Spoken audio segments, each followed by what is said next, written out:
فضیل بن ایاز ایک کردی شخص ہیں، ڈاکو ہیں، اپنے زمانے کے راہزنوں میں مشہور شہرت رکھتے تھے۔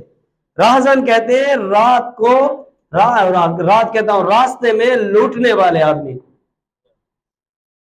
وہ کہتے نہیں ایک شعر بنا ہوا ہے، تو ادھر ادھر کی نہ بات کر، مجھے یہ بتا کہ قافلہ کیوں لوٹا، مجھے راہزنوں سے گلا نہیں، تیری راہبری کا سوال ہے۔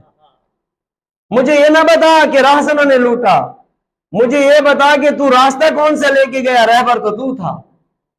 مجھے راہزن کے باتیں نہ کر، مجھے یہ بتا رہبر تو تھا، قافلہ کیسے لوٹا گیا۔ مجھے راہزنوں سے گلا نہیں، تیری راہبری کا سوال ہے۔ حضرت فضیل بن ایاس فرمایا کہ ان کے بارے میں آتا ہے، اللہ کے نبی نے ارشاد فرمایا، صحابہ کو ان کا واقعہ بتایا، کہتے ہیں کہ ڈاکو تھا، اور ایسا ڈاکو تھا کہ جس راستے پہ یہ تھا اس راستے سے رات کو تو چھوڑو لوگ دن کو بھی نہیں گزرتے تھے۔ ایک دن ایسا ہوا کہ یہ ایک جگہ لیٹا ہوا ٹیک لگائے بیٹھا ہے کہ سامنے کھجور کے 3 درخت ہیں، 2 ہرے بھرے ہیں اور ایک خشک ہے۔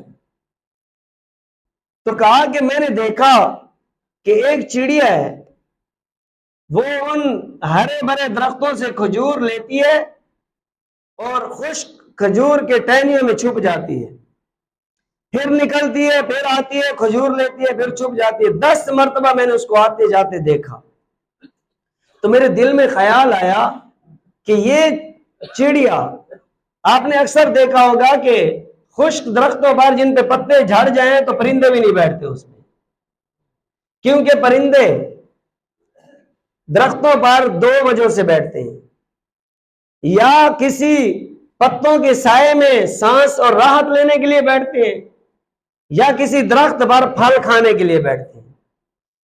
اور وہ کھجور کے تنا، اس پہ تو پتے بھی نہیں ہیں اور پھل بھی نہیں ہیں، تو یہ ادھر گم ہو جاتی ہے، کرتی کیا ہے؟ تو حضرت فضیل بن ایاس کہتے ہیں کہ میں چڑھا اس تنے پر،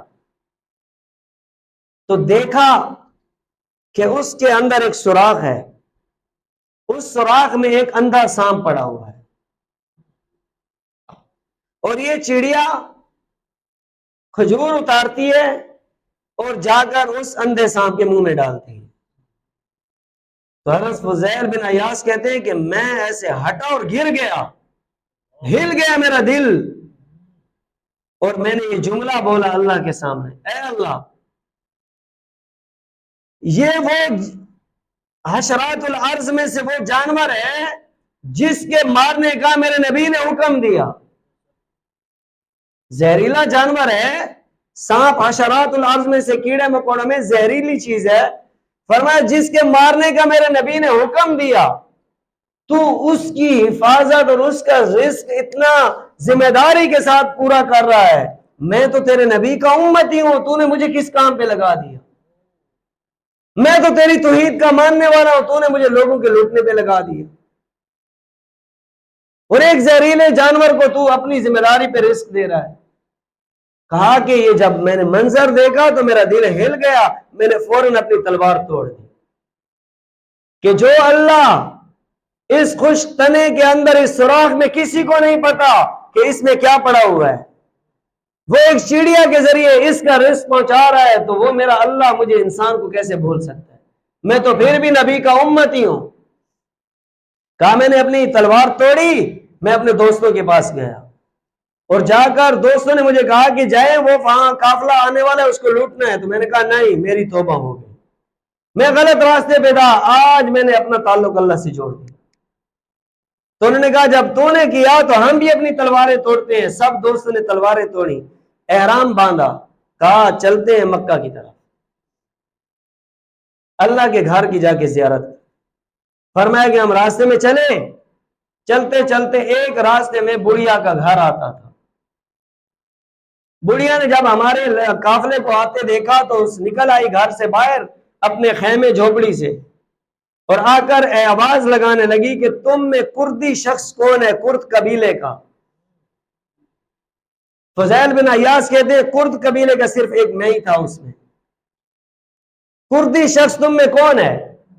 تو میں بڑا حیران ہوا کہ اس کو میرے بارے میں کیا پتا. تو 3 مرتبہ اس نے جب بولا تو میں نے کہا کہ میں ہوں کرد قبیلے کا فضیل بن عیاس. تو اس نے کپڑے کچھ گفٹ میں مجھے پیش کیے. تو میں نے کہا یہ کیا؟ کہا کہ 3 دن پہلے میرا بیٹا فوت ہوا